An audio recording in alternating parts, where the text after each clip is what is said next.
Bonjour à tous, bienvenue sur cette nouvelle vidéo. Aujourd'hui, on va vous faire, je pense que ça c'est un problème qui est trop classique sur le monde de codage. Ça s'appelle les TwoSum.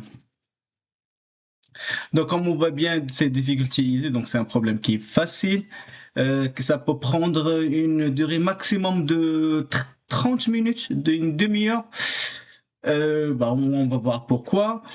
Et on voit bien que 51% ils ont réussi à résoudre. Voilà, on a 44%, ils n'ont pas dépassé le 33% du score. Et on va aller directement attaquer notre problème. Donc ici, on voit bien que write a function that when passed a list and the target sum return efficiently.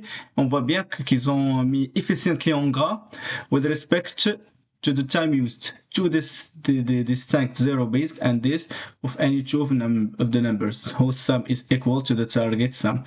If there are no two numbers, the function should return null. Donc je vais vous expliquer ça tout de suite. Donc on aura un table d'entier et on aura un valeur qui s'appelle somme. OK? Donc on va parcourir la table pour voir s'il y a deux numéros dont leur somme est égale à la valeur qui s'appelle somme ici dans notre cas. Donc, si on prend par exemple celle-là, 3, 1, 5, 7, 5, 9, et on voit bien, on doit trouver les valeurs dont la somme est les 10. Donc, vous allez me dire, on a 3 plus 1, on a 4, 3 plus 5, 8, 3 plus 7, voilà, on a 3 plus 7, ça veut dire 10. On doit retourner leurs indices. C'est quoi l'indice de 3? C'est 0. C'est quoi l'indice de 7? C'est 3. Donc, on doit retourner soit 0 et 3, soit 3 et 0. C'est la même chose.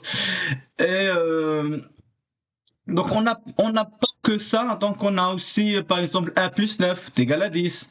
On a 5 plus 5 est égal à 10. Donc on va retourner ce qu'on veut sur ça. Et bien sûr, on va retourner le premier, on n'a pas besoin voilà d'aller jusqu'au bout pour retourner d'autres valeurs. Et tout ce qu'on va retourner c'est des valeurs justes. Et comme ça nous permet de bien résoudre notre problème.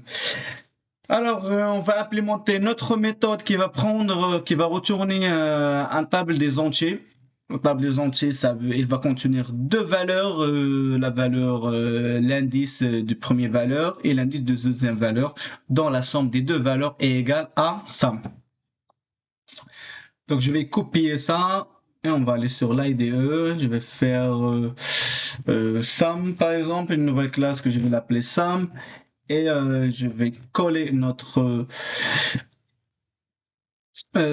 code et je vais renommer, puisqu'on a dit la classe doit avoir le même nom que le fichier. Donc on a la classe de TwoSum, on doit implémenter la méthode qui s'appelle find_TwoSum, qui doit comprendre une liste et la valeur sum. Alors, comment on va penser là?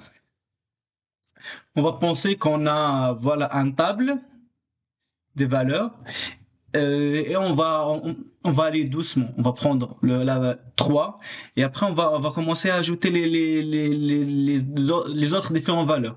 Par exemple, 3 plus 1 c'est 4, donc ça égale pas 10. 3 plus 5 c'est 8, ça égale pas 10. 3 plus 7 c'est 10, donc c'est bien, on va retourner les deux indices de 3 et 7. Donc on voit bien l'indice de première table c'est toujours 0, donc on va retourner 0. Et l'indice de quatrième valeur, c'est 3. On va retourner 0 et 3. Juste sur cet exemple-là. Donc, on va aller directement attaquer voilà notre méthode. Sauf que on va pas oublier. Donc, on va pas oublier cette efficiently qu'on va voir plus tard. Et on doit pas oublier qu'on doit on doit retourner null parce qu'on a une condition ici. If, ça veut dire on a une condition. If there are no two numbers, the function should return null.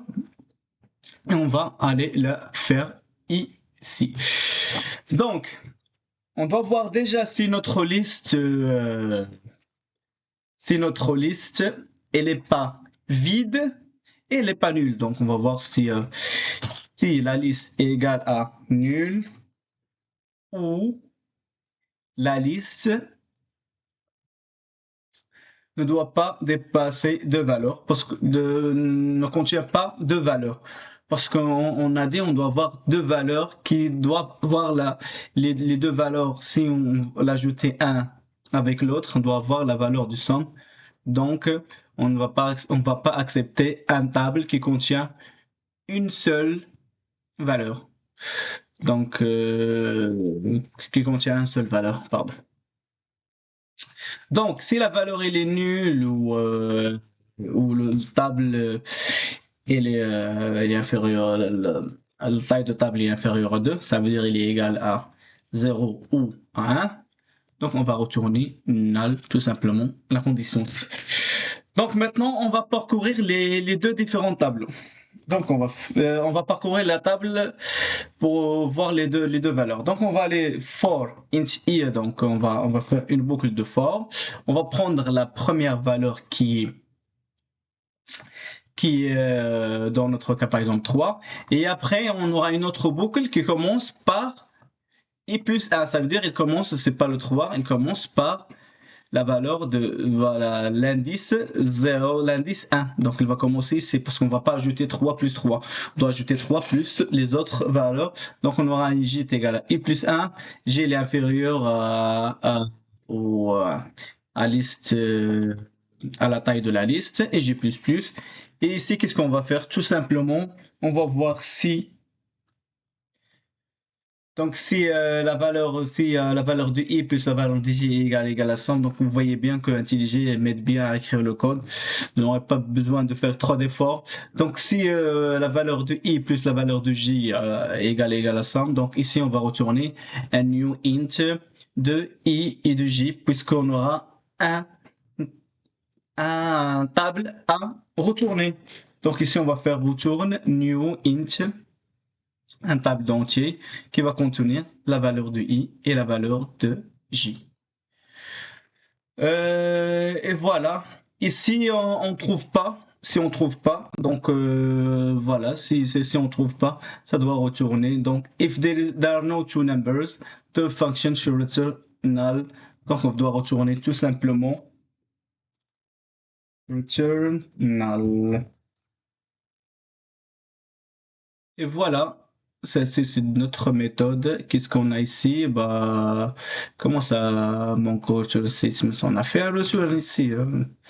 Voilà, merci. Le code le code de bas l'erreur a disparu. Donc, on va aller tester ce qu'on a fait ici. Et on va voir si tout marche bien.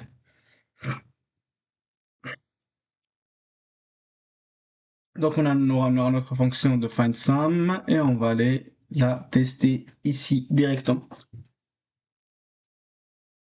Oh, pardon. Ouais, c'est la classe toSum. Donc, on va implémenter notre méthode. Je vais coller ça ici et on va faire un run pour voir si tout marche bien. Donc, running, on court. Et on voit bien que voilà, notre méthode a bien marché. Donc on aura 3 tests qui passent et un test qui fail. Donc on a l'exemple, il est bien passé. Donc a distinct number, donc c'est bien passé. Duplicated number, donc c'est bien passé. Et ici on voit bien que la performance with a large list of number, time limit exceeded. Ça veut dire que le code qu'on a fait, ça marche pas pour un table de 1 million, 1 milliard de nombres. Donc, on voit bien efficiently qu'on a déjà dit, on doit être plus efficace. Donc, comment on va faire ça? On doit penser à une approche qui va être plus simple que celui-là. Même si 75%, on est dans le green, donc on est parmi les 51% qu'ils ont réussi, mais nous, on veut bien un score de 100%. Donc, si vous voyez bien sur les tags, on aura du Java, on a Arithmetic Thinking, et on aura un hashmap. Donc, hashmap, ça permet de faire quoi? Ça permet de storer n'importe quelle classe avec un indice. Pourquoi on va faire ça? Bah, je vais vous expliquer ça. Tout simplement, j'ai fait un petit table. J'ai fait un petit table. Je vais vous expliquer ça. Donc, qu'est-ce qu'on a ici? On a 3, 1, 5, 7, 5, 9. OK? Donc, on va aller doucement. On va faire la première itération. On va aller voir le 3. OK? Le 3, qui a un indice de 0. On va faire un indice de 0. Donc, on va voir la somme moins ce 3-là. Pourquoi? Pour chercher la valeur de 7, par exemple. Donc, on va voir la somme, ce qui est 10, moins ce 3-là est égal à 7. Et on va le stocker. Si on ne va pas le trouver sur notre map, on va le stocker. Donc, on va ajouter 3, 0. Donc, 3 avec l'indice 0. Deuxième cas, on va aller pour le 1. Le 1, c'est un indice 1, donc, et le valeur, c'est bien 1. Donc, on va faire la somme moins ce valeur-là. 10 moins 1, ça veut dire 9. Et on va voir notre table dont on a stocké la valeur précédente, c'était 7. Et on va voir si on a 9. 9, on l'a pas. Donc, on va ajouter cet indice 1 avec la valeur 1. La troisième, 5. Troisième itération, 5. On aura un i de 2. Bon, troisième valeur, son indice sur la table, c'est 2. Donc, la valeur de la table avec l'indice 2, c'est 5. 10 moins 5 est égal à 5. Est-ce que 5, on aura sur notre map? Non. Donc, on va l'ajouter. Et après, sur la dernière itération, 4. Donc, on aura un indice de 3. J'ai bien expliqué. Et la valeur de 3 est égale à 7. Donc, 10 moins 7 est égal à 3. Est-ce que 3, on l'a déjà stocké sur notre map? Oui, il est là. On l'a stocké ici, avec l'indice 0. Donc là, on va retourner l'indice 0 et l'indice qu'on a maintenant, l'indice de 3. J'espère que ça a été clair parce que là, on va implémenter voilà, directement la méthode qui va nous permettre de faire ça. Donc, je vais partir sur IntelliJ.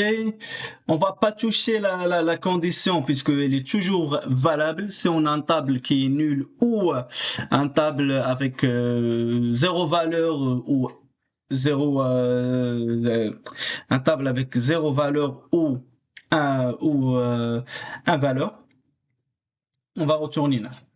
Après ici, ça c'est ça c'est pour la complicité, c'est un carré parce qu'on va boucler sur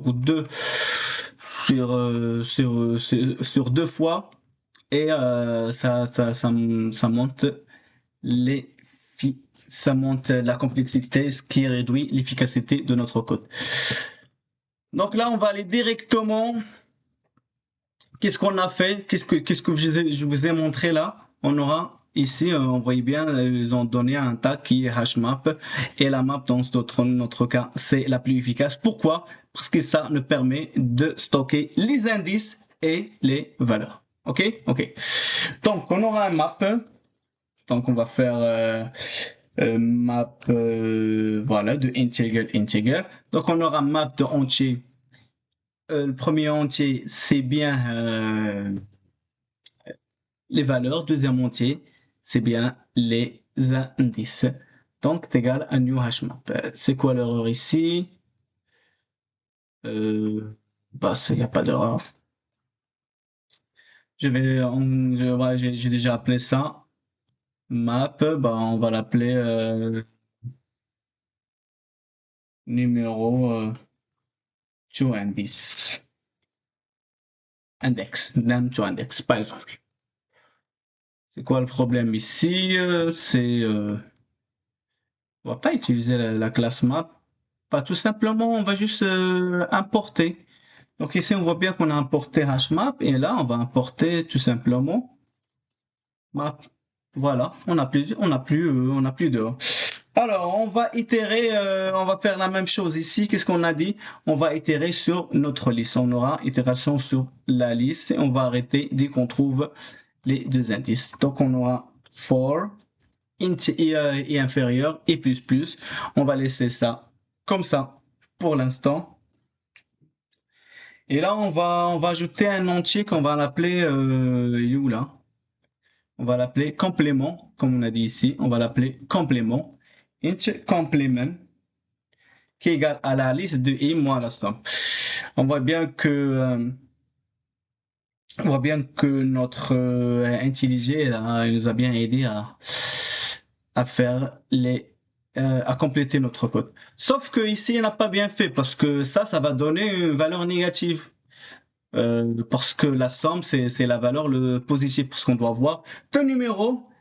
Donc, si on va faire leur somme, on va donner la valeur qui s'appelle somme. OK?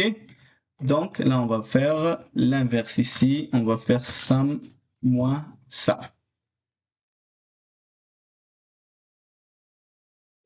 Donc, on a somme moins ça est égal à ça. Et après, on va checker si la valeur elle était bien déjà stockée sur notre map ou pas. Donc, on va aller voir.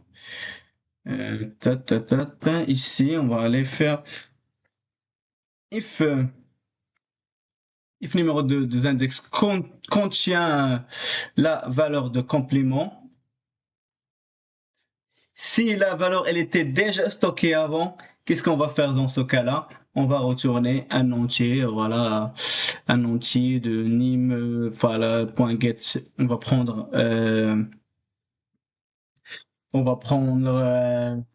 comment ça se dit?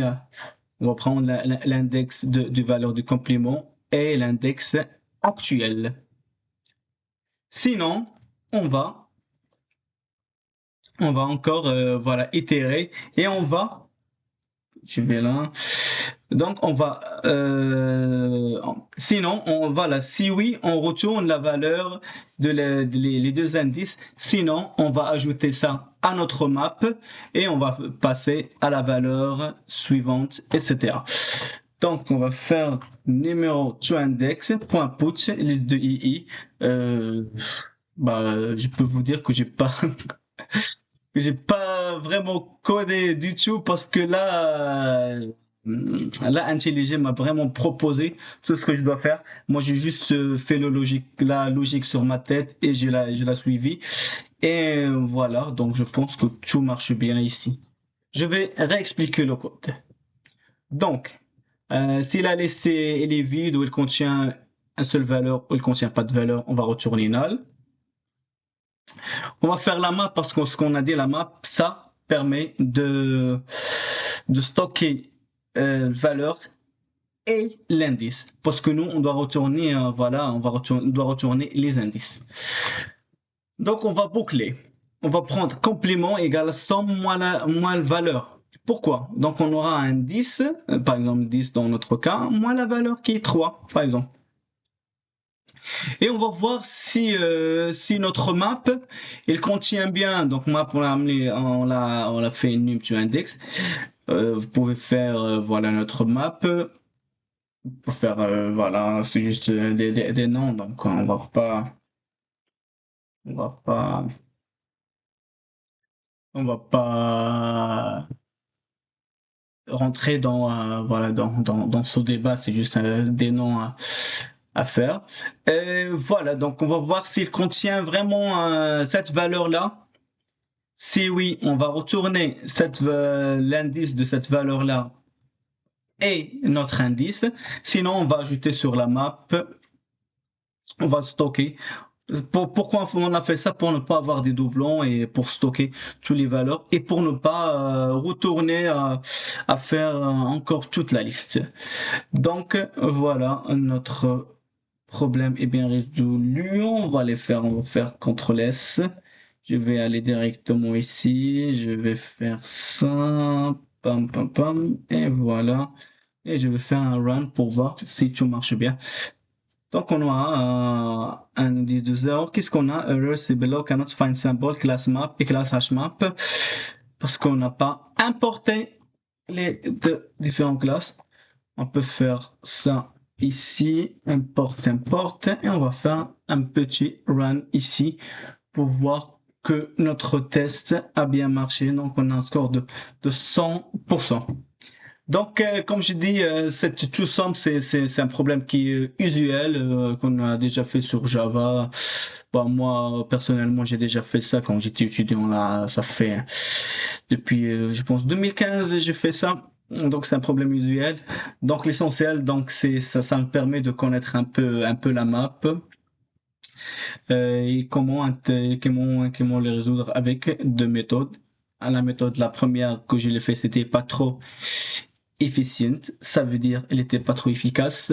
Et voilà cette méthode, on voit bien qu'ils ont écrit efficiently en gras pour dire que ça doit être obligatoirement une méthode efficace. Merci bien pour votre support et n'hésitez pas à voir tous les autres vidéos et à la prochaine. Au revoir.